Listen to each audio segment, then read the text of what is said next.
besoin de toi, maître. Heureuse est la mère qui t'a porté et allaitée. Heureux plutôt ceux qui écoutent la parole de Dieu et qui l'observent.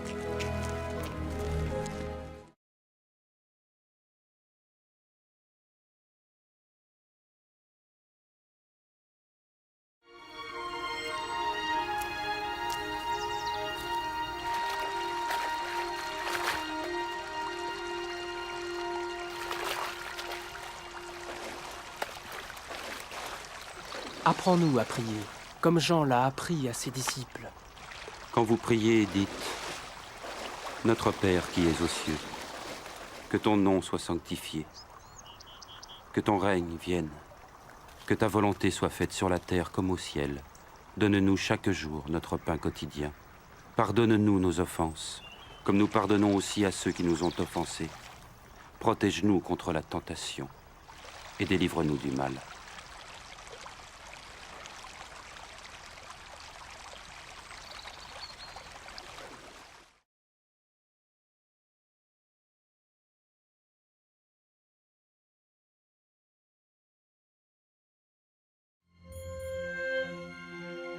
Dans les Saintes Écritures, Dieu déclare que le Messie viendrait pour être le sauveur du monde. La vie de Jésus prouve qu'il est bien celui dont les prophètes avaient parlé. Ésaïe a prophétisé que la Vierge deviendrait enceinte et qu'elle enfanterait un fils.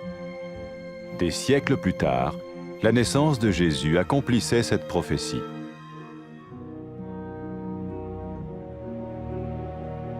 Les Saintes Écritures déclaraient que le saint à naître serait appelé le Fils de Dieu. Cela signifiait que Jésus serait le Fils de Dieu au sens spirituel et non au sens physique. Nous le voyons par sa manière de vivre. Il a guéri des malades, il a pardonné leurs péchés, les a ramenés à Dieu et leur a promis une place dans le royaume éternel de Dieu. Il s'est offert lui-même en sacrifice pour le péché à leur place. Puis il est revenu à la vie, victorieux sur la mort selon le plan de Dieu.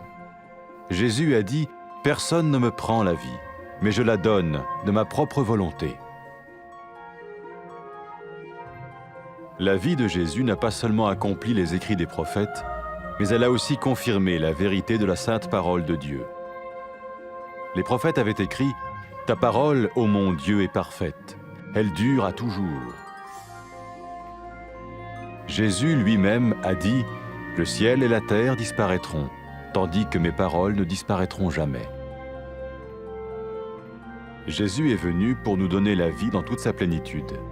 Et quand l'homme a désobéi à Dieu dans le jardin d'Éden, il a choisi sa propre voie et ses actions l'ont séparé du Créateur.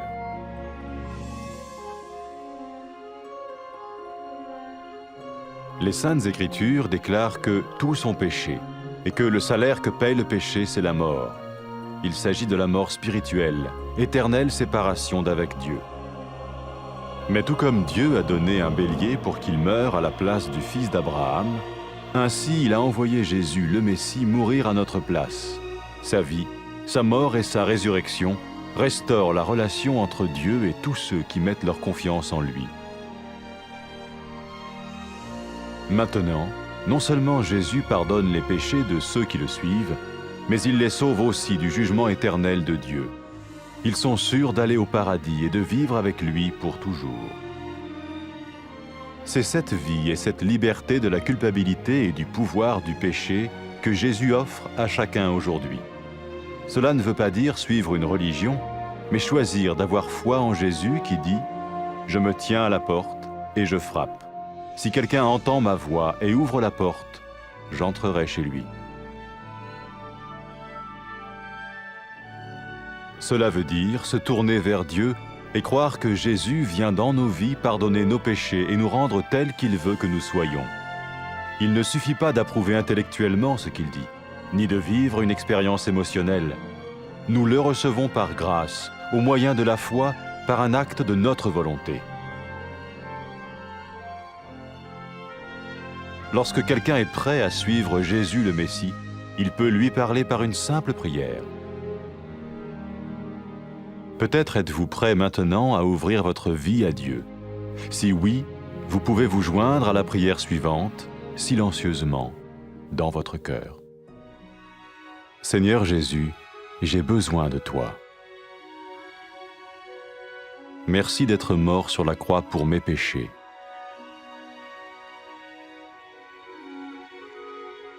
Je confesse mes péchés et je m'en repens.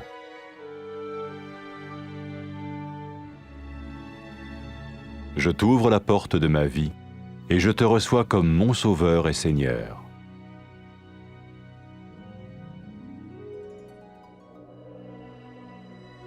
Merci de me pardonner mes péchés et de me donner la vie éternelle.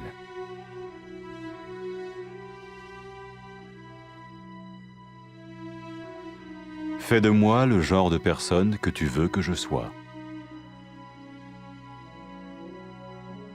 Maintenant que je deviens l'un de ceux qui te suivent.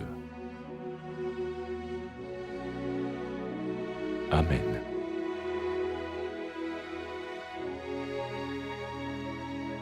Jésus a dit à propos de ses disciples, « Mes brebis écoutent ma voix, je les connais et elles me suivent. » Pour expérimenter la vie en abondance promise par Jésus, ceux qui le suivent parlent à Dieu chaque jour dans la prière et lisent ou écoutent sa parole. Ils parlent de lui à d'autres personnes et rencontrent régulièrement ceux qui l'aiment et le suivent. N'oubliez pas sa merveilleuse promesse. Tout pouvoir m'a été donné dans le ciel et sur la terre. Et sachez-le, je vais être avec vous tous les jours, jusqu'à la fin du monde.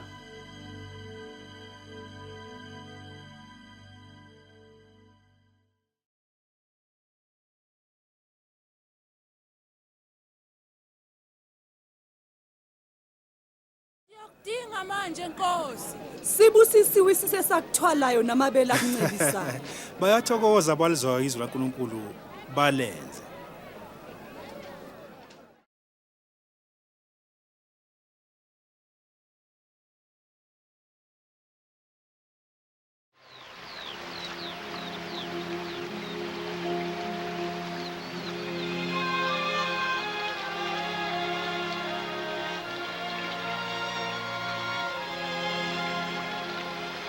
Sifundisa ukukhuleka njengoba uJohane wabafundisa abafundi bakhe. Uma nikhuleka nibukuthi, Baba wethu osezulwini, malingcolise igama lakho. Mawufike umbuso wakho, mayenze into lakho emhlabeni njengasezulwini. Usiphe isinkwa sethu semihla ngemihla. Sixolele izono zethu, ngoba nasibaxolela bonke abanamacala kithi. Ungasingenise ekulingweni, kodwa usikhulule kokubi.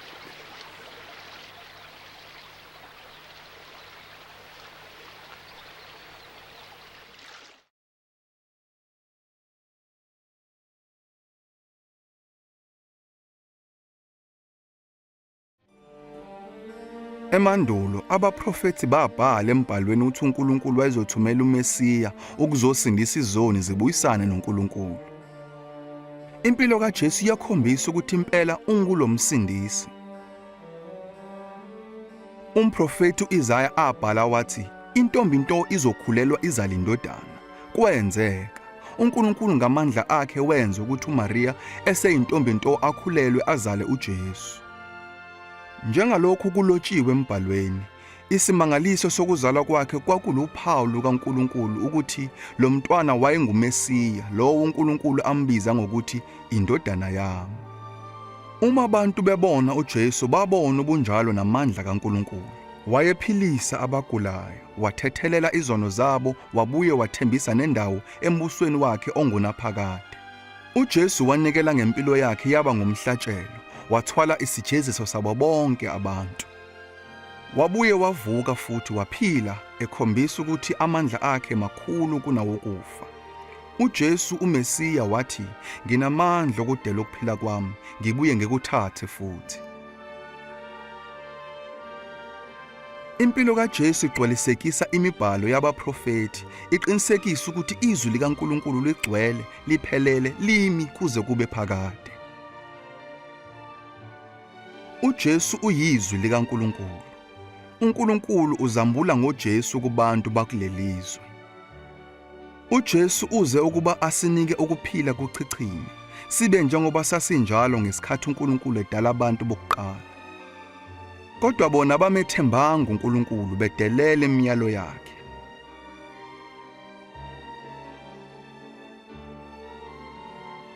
Embhalweni kulotshiwe ukuthi bonke abantu bonile nokuthi umphumela wesono ngokufa.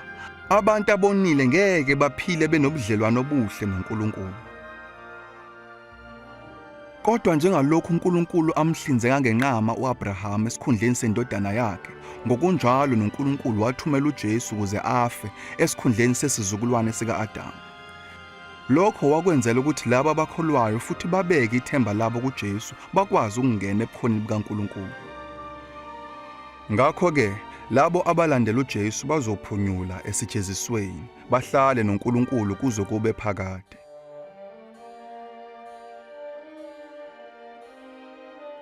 Kuthe lapho uJesu esevukile kwabafileyo wathi kubalandeli bakhe, abantu bayoshumayeza izizwe zonke egameni lami ukuthi uNkulunkulu uyazithethelela zonke izono zalabo abaphendukayo babuyele kuye. uJesu wabuye wathi uzothumela uMoya oNgcwele ukuze ahlale nabalandeli bakhe abafundisa iqiniso, abuye abaphe amandla okuphila ngokwentando kaNkulunkulu.